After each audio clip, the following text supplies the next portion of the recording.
En 2025, les États-Unis doivent refinancer plus de 9 000 milliards de dettes, soit près d'un tiers de leur dette totale. Avec des taux d'intérêt directeurs de près de 5%, si Trump ne parvient pas à les faire baisser, ce n'est pas seulement le marché des cryptos qui risque de s'effondrer, mais bien toute l'économie américaine, voire planétaire.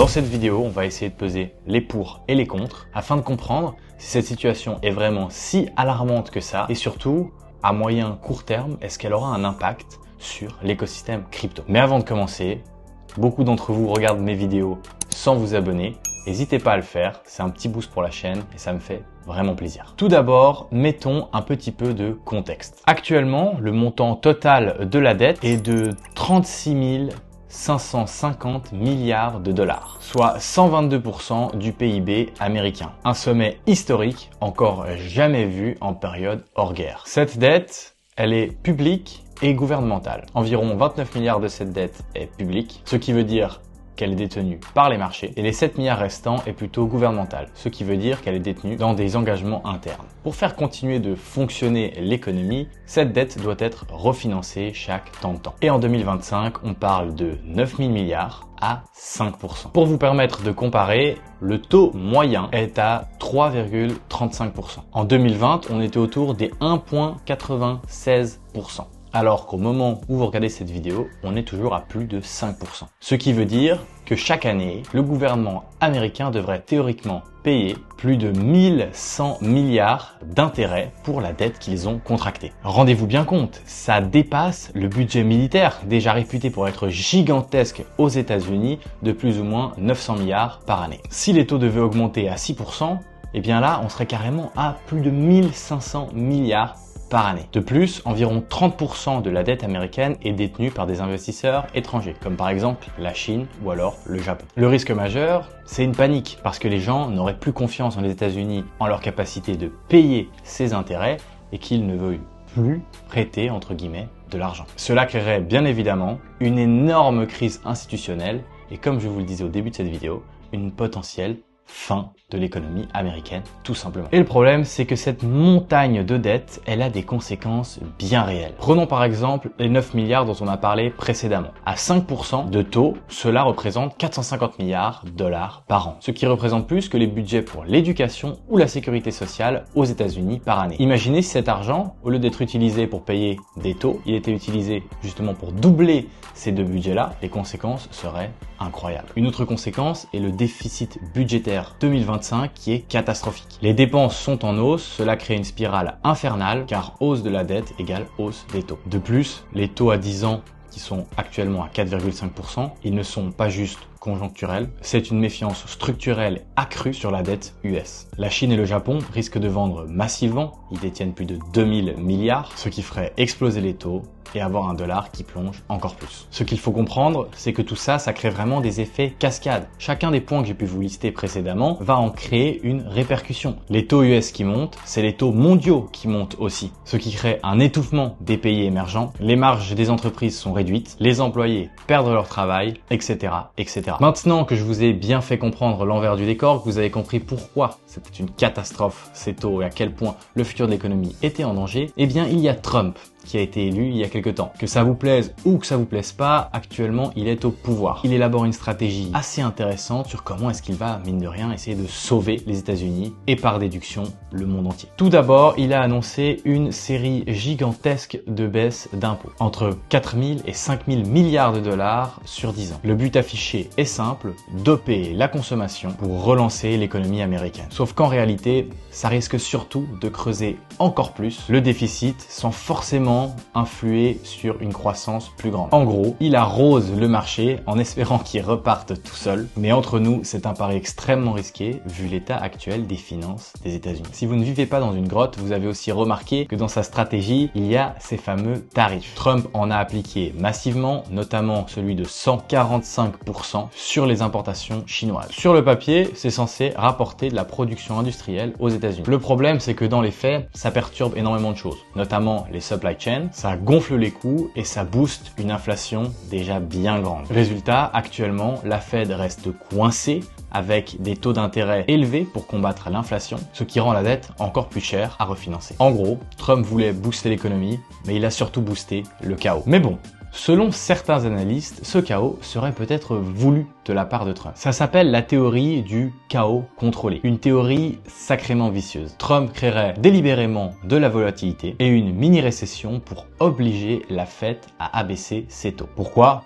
Bien évidemment, pour pouvoir refinancer cette fameuse dette de 9 000 milliards à moindre coût. Ce serait une manipulation géniale, mais très risquée. En fait, ce qu'il fait, c'est créer une petite crise maintenant pour éviter une énorme crise plus tard. Cette théorie est en soi crédible, mais elle est extrêmement dangereuse. Il joue littéralement avec le feu. Cependant, il y a une autre théorie. Et c'est tout simplement que Trump n'en a aucune foutre idée. En fait, peut-être qu'il improvise, peut-être qu'il tweet au hasard. Résultat, c'est ce que vous avez vu sur les marchés financiers. Les investisseurs flippent, ils vendent, ils rachètent, et c'est le chaos. Le problème, c'est que dans ce scénario-là, Trump ne contrôle plus rien. Et la dette devient une bombe atomique prête à exploser à tout moment. Et honnêtement, quand on voit des trucs comme le meme coin qu'il a lancé, on a le droit de se poser la question. De plus, du côté diplomatique, c'est autant horrible. Actuellement, c'est très tendu. Trump menace ouvertement les pays qui tentent de se détacher du dollar américain. En apparence, certes, ça renforce le dollar, mais à terme, ça accélère la dédollarisation mondiale parce que tout le monde se méfie. Surtout que son entourage proche, comme on a pu le voir avec Elon Musk, Vivek ou encore Kennedy, qui sont des personnages extrêmement polarisants et qui rajoutent donc encore une couche d'instabilité financière permanente. Bref, diplomatiquement, Trump joue à pile ou face et ça peut très mal finir. En résumé, Trump est soit un manipulateur de génie qui joue avec la Fed afin d'éviter le pire scénario pour la dette américaine, ou alors c'est juste un joueur compulsif en train de miser l'avenir de l'Amérique sur un véritable coup de poker. Dans les deux cas, impossible de savoir si on est face à une bombe à retardement ou à un coup de génie incroyable. Mais maintenant, parlons un petit peu de ce qui nous concerne un peu plus. Nos cryptos. À quel point sont-elles influencées par ces décisions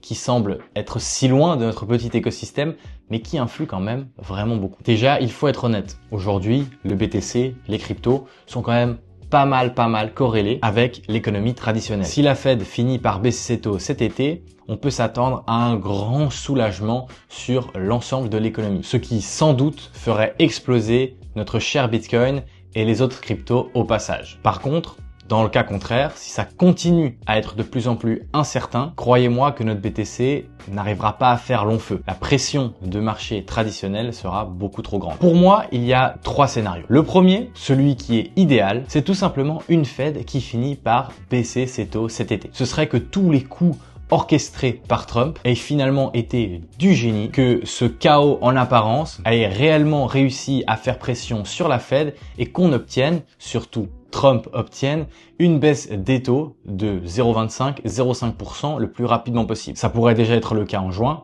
ou alors en juillet. Concrètement, ça signifierait que les investisseurs reprennent confiance, que les actifs à risque sont de nouveau très intéressants. Pour vous la faire simple, un BTC qui fait encore un autre ATH et des alts qui font des x5, x10 au passage. Le deuxième scénario, un petit peu à mi-chemin entre les deux mondes, c'est celui où la Fed joue encore le dos rond et que le blocage continue. Dans ce cas-là, la Fed hésiterait encore, garderait ses taux inchangés. Il pourrait faire ça parce que l'inflation reste trop tenace ou que le risque d'instabilité financière les pousse à ne pas trop bouger. Dans ce scénario, la croissance économique resterait très faible. Le BTC, lui, serait un peu bloqué dans un range, quelque chose peut-être de semblable à l'été précédent. Les alts, de leur côté, les actifs les plus risqués qu'il y existe en soi actuellement sur les marchés financiers, elles ne feraient pas long feu et elles prendraient très sûrement des belles corrections de 30-40% dans les dents. En clair, c'est le scénario survie. Seuls ceux qui ont un business model très robuste survivent. Ce scénario serait très clairement pas le plus souhaité pour nos bagues, mais il reste envisageable. Et le troisième scénario, celui que j'espère de tout cœur, et je pense que c'est la même chose pour vous, qui n'arrive pas, c'est tout simplement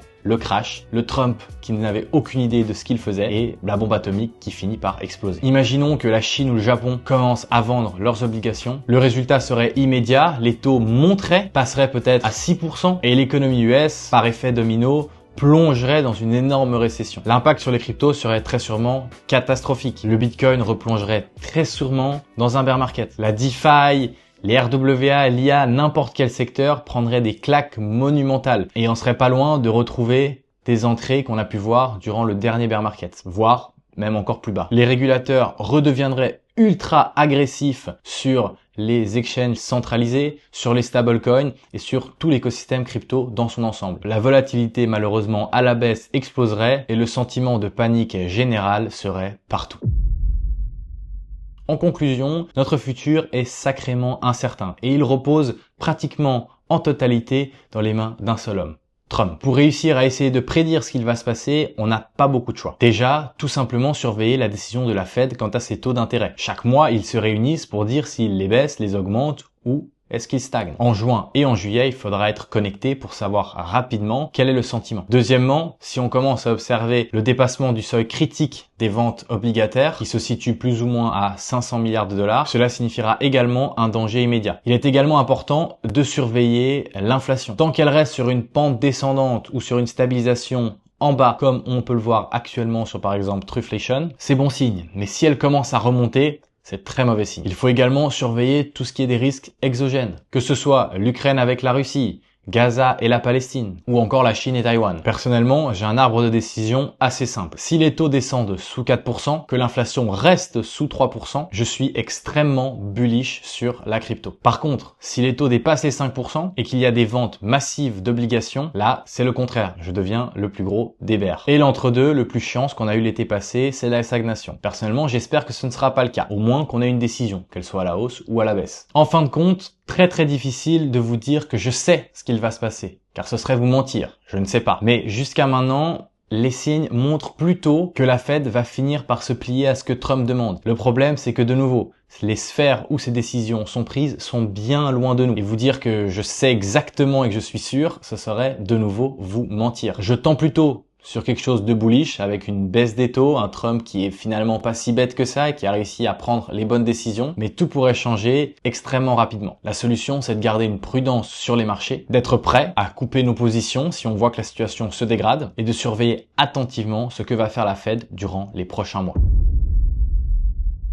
J'espère que cette vidéo vous a plu. Si vous voulez être au courant en direct de ce que je fais sur mes cryptos, si justement je trouve que le marché est plutôt haussier ou baissier, il y a un Telegram 100% gratuit dans la description. Pas comme tous les vendeurs de rêves où c'est soi-disant un Telegram gratuit et après vous allez devoir payer, prendre une affiliation. Pas du tout, ce n'est pas ça. Mon Telegram est vraiment 100% gratuit et j'y partage simplement ce que je pense, ce que je fais, des petites vidéos. Je vous parle comme si vous étiez en fin de compte mes amis. On est déjà pas mal nombreux, je vous y attends. Également, si vous avez aimé la vidéo, n'hésitez pas à laisser un petit like, un commentaire, vous abonner à la chaîne, ça fait toujours plaisir. C'était Arthur, on se retrouve la semaine prochaine. Ciao!